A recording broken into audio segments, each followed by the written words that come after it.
Anyway, in the middle of that, they had the old-fashioned Donnybrook match between Sheamus and Pete Dunne. And right now, I don't know which I liked better, when he was the little Dickensian street urchin asking for more gruel, or now that he's, 5'6", working with a guy that's a foot taller and 80 pounds heavier and is the, indestructible bruiser, Pete Dunne. But what part of the stage dressing did you like about this match? The whiskey barrels that surrounded the ring, the shillelagh that one guy had, the cricket bat that the other guy had, the bar set up over next to the announcers. And boy, if I'd have been one of the announcers, I could have used a drink about this point. Why do they have... Everything is so made to look so campy when they do sets like this, right? We just saw a Hell in a Cell match that they pulled out toolboxes and shit that you would have underneath the goddamn steel structure, and they whacked each other with wrenches. But here this looks like a game show set. Remember, what was it, Treasure Island? In the 70s, they used to put these fucking goofy marks that were contestants on the show in a boat and float them around a goddamn river apparatus to see if they could grab the treasure, and they'd fall into water. I never saw this. Oh, it was goddamn I don't know if that was it, Treasure Island, but there was one of the fans, the Cult of Cornette, can give us more information. But the point is, it looks so ridiculous, doesn't it?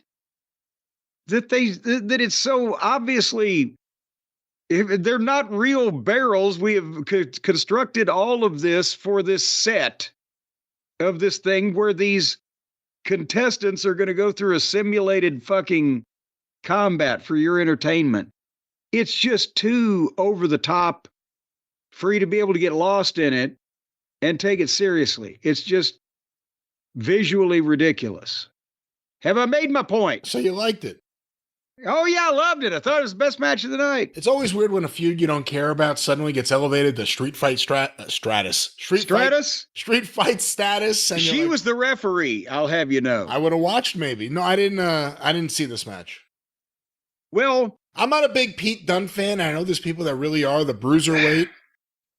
I liked him as Butch. I feel weird saying it because everyone thinks that's like a Vince McMahon thing that sucks, but it kind of worked. I see him as, from the set of Oliver or something. Well, I think it's just too late to unsee it. I don't know. He has an odd, off-putting face. His face is oddly put together, somewhat like a ransom note. And Jesus, it just has a look that is that the human species, or is there some missing chromosome along the way? Was he possibly the Piltdown Man's descendant? You think he's missing a chromosome? Really? I don't know what's going on, but what about his hair? What do you think of his hair? His hair is not very well kempt, and if I was him, I would get some conditioner. How do you like his gear? Gear looks all right, but you'd need to have a better body to put in it, or a larger body, a bigger body. All right, we'll find other things to talk about next week. His accent is somewhat I did see pictures on social media of Sheamus's back after the match, and he looks like he got the Michael Fay treatment. Well, yeah, and that's another thing is, I don't know if I would, well, I guess Sheamus is trying to do anything he can to stay over because, boy, the upper echelon has gotten more crowded. And I know he's always been a Triple H favorite, it seems, and that's another thing. He's just so oddly translucent that I don't. Drew McIntyre ditched the sword and the cutting of the fake ropes and the bagpipes too, and all that and has become great. Can Sheamus do something else besides have bangers and hoist a pint in the pub, the old fart and dragon, or the old bell and whistle, or the old frog and enema, or whatever the fuck pub he's in? These are just thoughts at random. Can Sheamus do something like Drew has done to... See, the problem is I see him on the show as like a crazy cab driver. You know what I mean? Like the way he dresses and acts backstage. I just see him as like, come on, buddy, get in my cab. And, tries to get you to Kennedy Airport or something. I don't buy him as anything else. With Drew and the Sword. Maybe that's a weekly TV segment. Sheamus on the way to Kennedy, and they've got the fucking dash cam. And I'd watch that maybe. And with Drew, the sword thing, it was lame, but at least it'll pay off one day when he stabs his opponent right in the middle of the chest in the ring. Like, oh yeah, he has a sword. I forgot all about that. On Netflix. On Netflix. Well, you can get away with that. It's the standards are more open. It's an adult situation. But Sheamus won after he was zip tied. His hands were zip tied behind his back. I'll zip right through traffic. That's what I see his character as. Like, he's the cab driver. And there's Joe Tortellini pitching to, now let's go to Sheamus. He's approaching the Kennedy Bridge or whatever the fuck is goddamn a landmark up there.